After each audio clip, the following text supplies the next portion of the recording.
বলছি আমার সন্তান বিক্রি করিয়ে আমারে বাঁচাও, আর নাইলে আবার ওরা মারিয়ে ফেলাই দেবে। আমি জীবনে কল্পনা করতে পারি না যে আমি আবার দেশের মানুষ দেশে ফিরে আসবো। আমার ইচ্ছে ছিল, শখ ছিল যে আমি আবার যদি আল্লাহ যদি আমার নেখায়া দিয়ে বাঁচাই রাখতো, এইটাই আমার শখ ছিল। আসসালামু আলাইকুম, আমি মোহাম্মদ লোকমান হোসেন।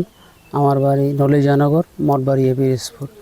আমি এখানে বাংলাদেশ থেকে লিবিয়া গেছিলাম, সেখান থেকে গেম করে গেছি ইটালি যাওয়ার উদ্দেশ্যে। আমি প্রায় 25 লক্ষ টাকা দিয়ে মাফিয়ার কাছে থেকে অনেক নির্যাতনের শিকার হয়েছি।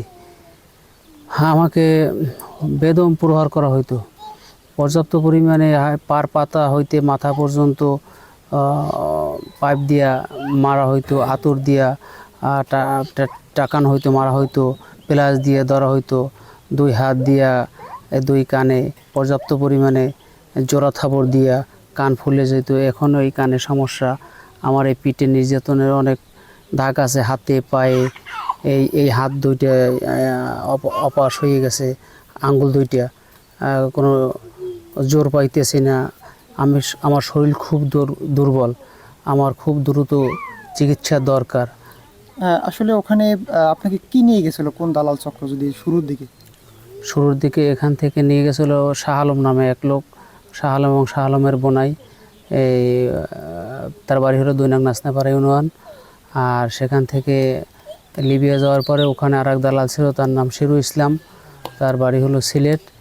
আর সেখান থেকে আবার মাফিয়ার কাছে বিক্রি করার পরে মাফিয়ার থেকে আবার আর এক দালালে আমারে ছাড়াইলো। তার নাম হইলো দাদন জমাদ্দার, তার বাড়ি হলো মাদারীপুর। সে মাঝখানে আমরা আপনার ওখানে নির্যাতনের যখন করতো তখন আপনি একটা ভয়েস পাঠিয়েছিলেন যে আসলে আমার সন্তান বিক্রি করে হলো, আসলে আমাকে বাঁচাও। কোনো প্রকারের টাকা পয়সা যখন আমার ফ্যামিলি গুছাইতে না পারছে, তখন আমি বলছি কি যে আমার সন্তান 3টা বিক্রি করে দাও। তারপরে আমার বাসা আমাকে এমন মারতো যেটা আমি বাসায় ব্যাখ্যা করে বুঝতে পারবো না। গরম ডিম সিদ্ধ করিয়া তারপর পায়খানার মোকামে দিত। যত প্রকারের শাস্তি ছিল সব প্রকারের শাস্তি তারা আমাকে দিছে। আমি 65 কেজি ওজনের ছিলাম, কিন্তু আমাকে সেখানে 28 কেজি বানাই ফেলাইছে। আমার এত নির্যাতন করছে যে আমি বাথরুমে গেলেও 2 জন মানুষের ধরিয়ে আমার নিয়ে যেতে হইতো। তো আরেকটা বিষয় জানার ছিল, সেটা হচ্ছে আপনাকে ওখানে খাবার দাবার বা এরকমের কোনো? আমার খাবারে অত্যন্ত কষ্ট। কোনো দিনে একটা রুটি দিত, আবার 48 ঘন্টার মাথায় 2টা রুটি দিত। এই রকমের খাবার দাবার দিত। পানি দিত মাইপে, 1 কাপ পানি দিত, যে 4 কাপের 1 কাপ পানি দিত রুটি খাওয়ার পরে। পানিতে কষ্ট ছিল, ঘুমানো কষ্ট ছিল, খাবারও কষ্ট ছিল।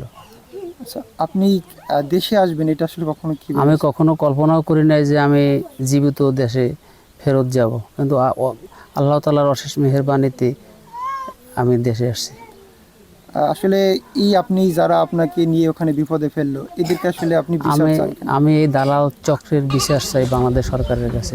তার সাথে সাথে আমি তো একদম নিঃস্ব হয়ে গেছি আমার চিকিৎসার জন্য, এবং আমি ফ্যামিলি নিয়ে কি খাবো, আমার কিছু নেই। আমি বাংলাদেশ সরকারের কাছে কিছু সাহায্য চাই। ওনাদের বিরুদ্ধে কোনো আইনি পদক্ষেপ নেবেন কিনা, যারা আপনার আসলে এতগুলো টাকা?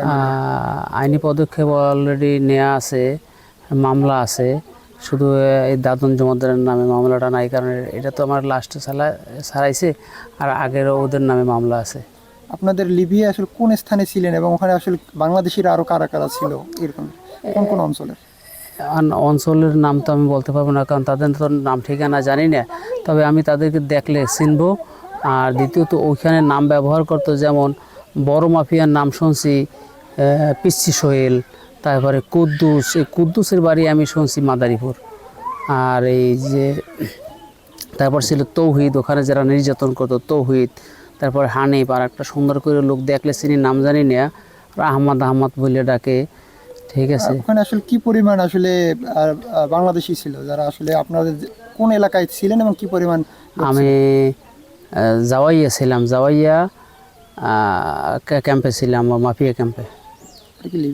ওসামা, লিবিয়ার নাম হইলো ওসামা। জাওয়াইয়া মাফিয়া, লিবিয়ার নাম হলো ওসামা। আর একজন নিয়ন্ত্রণ নাম হইলো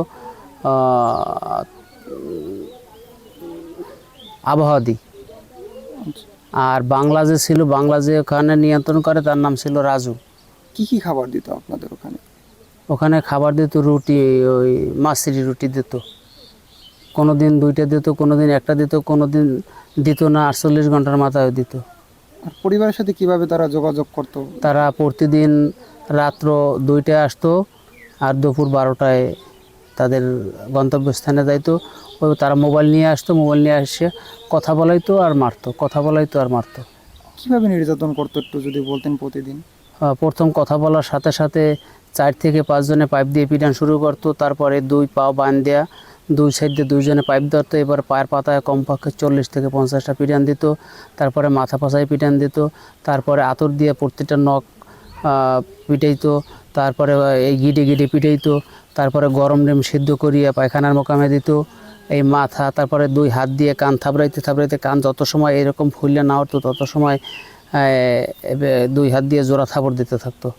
তারপরে এই মুখ আকড়াইয়া প্লাস দিয়া এই জিব্বা টাইনে ধরতো এরকমের। এই শোয়াইয়ে গলা পাচাইয়ে পাড়া দিয়ে ধরতো। তারপরে মাথাটা 2 জনের মাথা একত্রিত করে এরকমের টাক দিত। তারপরে আবার এইরকম নোয়াইয়া পাকার উপরে কপাল টাকাইতো পর্যাপ্ত পরিমাণে। বুকে লাথি দিত, পিছনে লাথি দিত।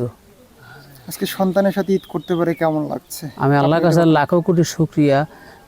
আমার ঈদের চেয়েও আমি বেশি খুশি আমার পরিবারের কাছে ফিরে, সন্তানের কাছে ফিরে। যখন আপনি যখন এই বয়সটা যখন দিয়েছেন যে আমার সন্তানকে বিক্রি করলেও আমি তো বলছি আমার সন্তান বিক্রি করিয়ে আমারে বাঁচাও, আর নাইলে আবার ওরা বাড়ি ফেলাই দেবে। আমি জীবনে কল্পনা করতে পারি না যে আমি আবার দেশের মানুষ দেশে ফিরে আসবো। আমার ইচ্ছে ছিল, শখ ছিল যে আমি আবার যদি আল্লাহ যদি আমার নেক হায়াত দিয়ে বাঁচাই রাখতো, এইটাই আমার শখ ছিল।